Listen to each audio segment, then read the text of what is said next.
On our 10th wedding anniversary, my wife didn't raise a glass. She raised a post. Putting up with this useless guy for 10 years, she wrote. Smiling photo. Perfect lighting. Hundreds of likes within minutes. I read it twice. Not because I didn't understand it. Because I did. Completely.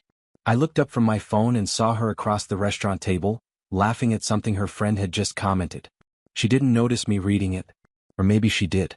And didn't care. I didn't react. Didn't ask. Didn't make a scene.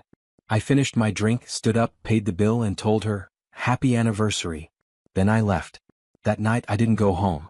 I sat in my car for almost an hour, staring at nothing, replaying 10 years of quiet compromises. Every joke I ignored. Every correction I accepted. Every time I let something slide because I thought keeping peace meant keeping the marriage. It didn't. It just delayed the truth. The next morning I filed for divorce. No warning. No discussion. No negotiation. By 11:20 a.m. she called. By noon she was crying. By 1 p.m. she said she didn't mean it. By 2 p.m. she said it was just a joke. And by 3:00 p.m. she realized something had changed. Because for the first time in 10 years, I didn't explain. I didn't defend. I didn't come back. And she had no idea. That post wasn't the reason I left. It was the confirmation. My name is Ryan Cole. I'm 35, and for most of my marriage I played a role I never agreed to. The quiet one. Not weak. Not incapable. Just accommodating. My wife, Jessica, was loud in all the ways people admire at first. Confident. Social. The kind of person who could turn a room into an audience without trying. She worked in digital marketing, lived online, and measured moments by how well they performed. I lived in reality. Steady job. Structured days. No need to prove anything to strangers. At the beginning she called that balance. Later, she called it boring. Then eventually, useless. It didn't happen all at once. It came in pieces. Little comments. Relax, it's just a joke. You take things too seriously. That's why people don't get you. Each one small enough to ignore. Together. Enough to redefine how I was seen. Not just by her. By everyone around her. Friends. Family. Even people who had never met me but knew me through her version. And the more I stayed quiet, the more that version became truth. Until that post. Public. Permanent.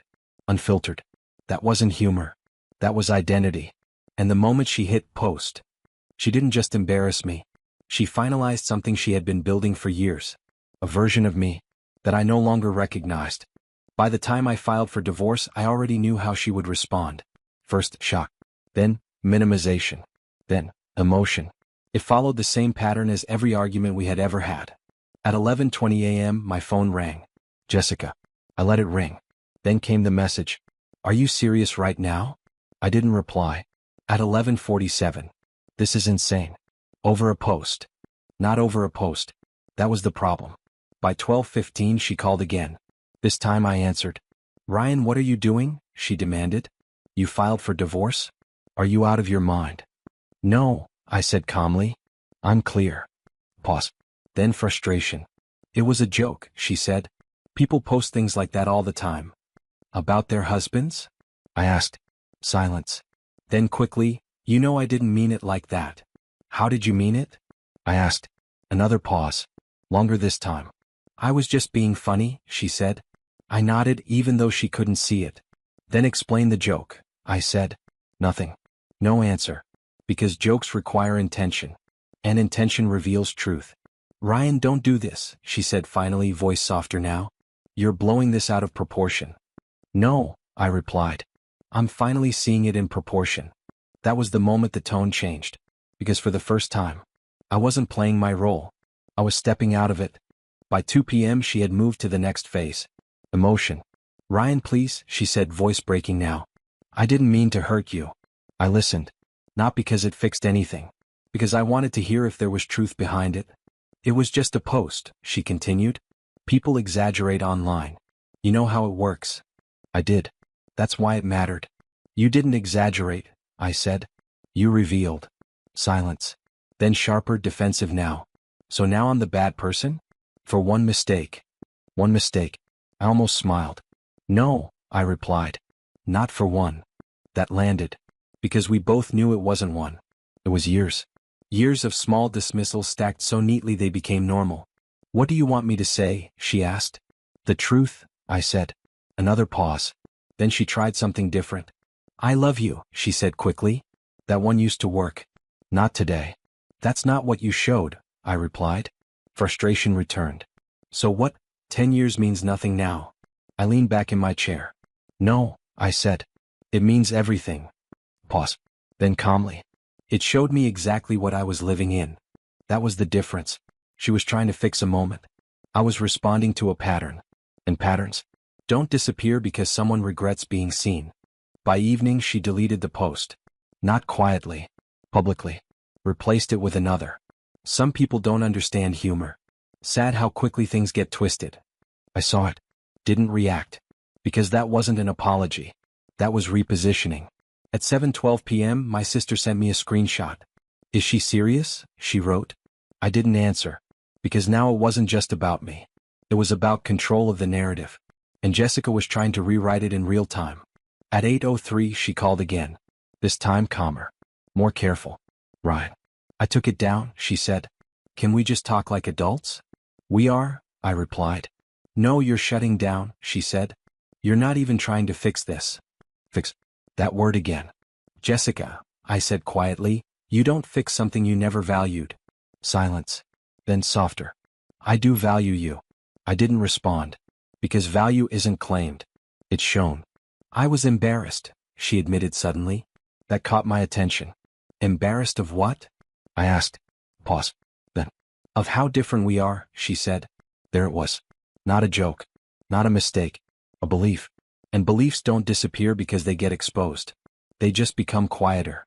Unless you confront them. And I had no intention of living in something she was ashamed of. After that call, something changed. Not in her. In me. For 10 years I had been adjusting. Softening. Explaining. Trying to fit into a version of myself that made her more comfortable. That night. I stopped. The next morning she didn't call. She texted. Short. Careful. I understand why you're hurt. I read it. Didn't reply. An hour later. I shouldn't have said that. Then. I handled it wrong. No excuses. No jokes. No deflection. That was new. At 11:30 she called again. I answered. Ryan, she said quieter now, I'm not trying to defend it anymore. That got my attention. I know I crossed a line, she continued. Not just with that post, but before that too. Pause. Then carefully. I just didn't realize how much it was affecting you. That sentence mattered. Because it wasn't denial. It was awareness. I know, I said. And I meant it. That was the problem. She didn't see it. Not because it was hidden. Because I made it easy not to notice. You made everything smooth, she added. I didn't have to think about it. Exactly. That's how invisibility works. I thought we were fine, she said. We were functional, I replied. Not the same thing. And for the first time, she didn't argue. She listened. She didn't try to convince me after that. No long messages. No emotional pressure. Just space. That surprised me more than anything else. Because for the first time in 10 years, she wasn't trying to control how things looked. She was sitting with how they felt. 3 days passed. Then 5. On the 6th day I called her. She answered quietly. Hey, she said. No energy. No performance. Just real. I got your messages, I said. Pause. I didn't expect you to call, she replied. I know. Silence settled between us. Not awkward. Not tense.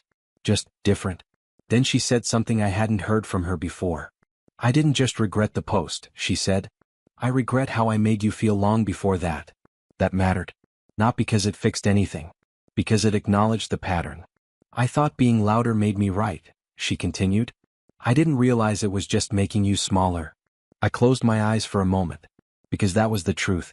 I'm not asking you to forget it, she added quickly. I just don't want to be that person anymore.